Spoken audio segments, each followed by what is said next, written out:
Hi, I'm Eve Menezes Cunningham from selfcarecoaching.net, and seeing this view behind me has already cheered me up massively.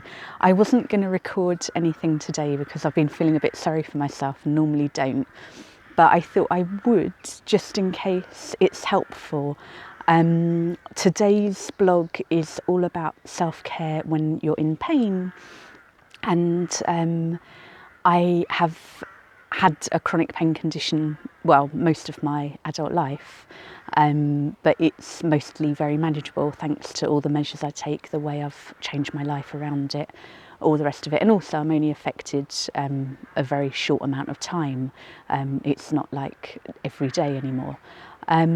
Even so, really recognising this morning when it was bad, how it impacts everything. And so I thought, rather than waiting until I felt better to do the blog, do the video and share some tools, I would not put on any makeup and just put a wrap on and over my comfy clothes and just come outside the home I'm lucky enough to be staying in, and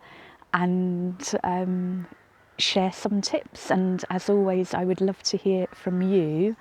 One of the things I often talk about when teaching yoga and mindfulness is that mindfulness, it has been proved in studies to be better than opioids when it comes to pain relief.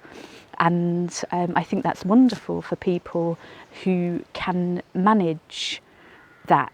And I had an example. I'm always really wary of mindfulness as a panacea for anything and as yet another tool for people to beat themselves up with, because when we're in pain it's really, really challenging. It makes it a very advanced practice.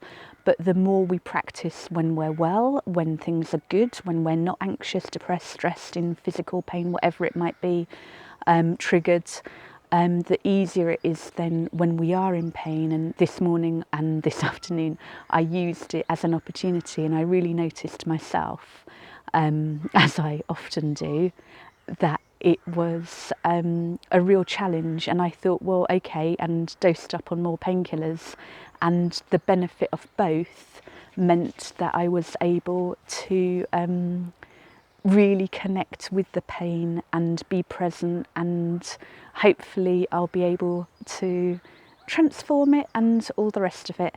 But in the meantime, just want to say I hope you have a lovely day. I'll be sharing lots of tips in the blog, and I hope that you will share some of your own tips, some of the things that help you. I often remember one of my old yoga teachers, Alison Kelsey, I'll tag her in this, saying about some days your hot water bottle is your yoga. And self-care is so like that. Some days the best thing to do is to push on, to do more, to move towards our edge, to strengthen, to increase our window of tolerance, all these things. And other times it's about contracting, bringing that energy inwards, retreating a bit. So anyway, sending lots of love, and I will share more tips in the blog.